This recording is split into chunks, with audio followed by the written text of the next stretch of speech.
Yo, may nakita akong tanong, nakalagay, diskarte o diploma?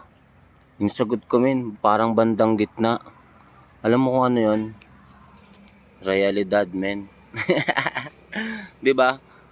Kumbaga, sa dalawang yun, yung may diskarte natin, tsaka yung diploma natin, andun pa rin yung realidad. Kumbaga, andun yung yung realidad na wala siyang pakialam kung may tinapos ka, kung taas pinag-aralan mo, walang pakialam sa realidad kung madiskarte ka, kung marami kang pera, kung di mo naman kaya handle yung stress sa sarili mo, men, 'di ba? Meron tayong mga mataas ang pinag-aralan, 'di ba? Nagtapos, doktor, abogado, yung iba nagpamatay, yung iba nalulun sa droga kasi nga yung realidad na kailangan hindi lang healthy yung isang kabilang utak mo, tsaka yung isa, dapat lahat ng paikot ng utak mo healthy. Mental man yan, physical, business minded, magaling mag-aral, matalino, di ba? Kailangan mong i-handle yung sarili mo pag once na dumating yung pack life mo, kailangan yung reaction mo makontrol mo. Kasi minsan may mga ganyan talaga. May mga istorya na sobrang talino, na broken, naglaslas, 'di ba? Alam mo 'yun, kasi yung realidad hindi niya natanggap kasi yung reaction niya sobrang kinain siya ng negatibong pakiramdam ba. Alam mo 'yun, kasi syempre emosyonal, mga babae, mga lalaki, hindi natin alam kung sinong emosyonal sa atin. Pero kasama yan sa nararamdaman natin bilang tao, maging emosyonal, maging masaya. Kaso lang kailangan i-balance mo lahat, 'di ba? Hindi naman porket marami kang pera masaya ka. Hindi balance 'yun kasi syempre, alam mo 'yan, kailangan i-balance mo lahat.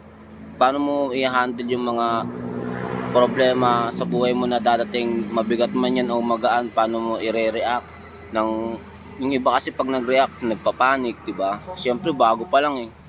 Dumaan din ako dyan, bago ako naging kalmado sa mundo, yung parang, yun yung problema nyo.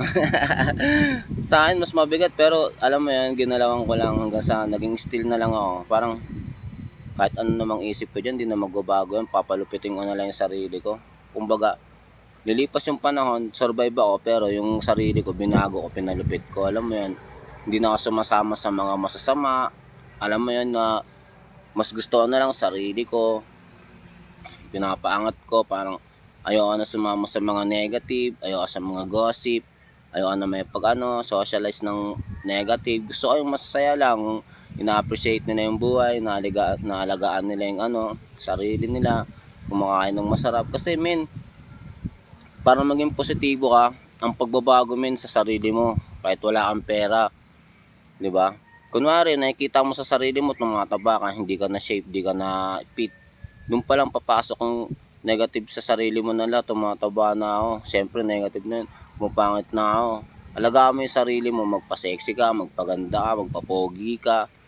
Diba? Sa dating yung confidence nun, siyempre may time yung sarili mo, pumapayat na ako, pumapogi na ako. May confidence ka na hanggang sa hindi mo nalalaman, nakakaisip ka na ng mga positive. Kaya mo nang humarap sa mga tao na dating nahihiya ka, kaya mo nang umiti na dating malungkot ka. Kasi nga, unang-una, binago mo yung sarili mo.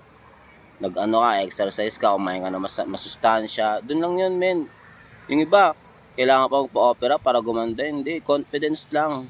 Tsaka yung pagiging positibo sa kapwa, sa tao, sa lahat ng ginagawa mo. Yun lang. Gusto yung mga tao, kahit ano pang itsura mo. Kasi nararamdaman nila yung vibes mo. Maayos yung vibes mo, hindi ka pag anong-ganon. Dati, pag anong-ganon ka nga, binago mo yung sarili mo, di ba? Kaya yun, yung yung realidad, pinasok pa rin, no? Hinarap mo, kumbaga, anong gusto mo?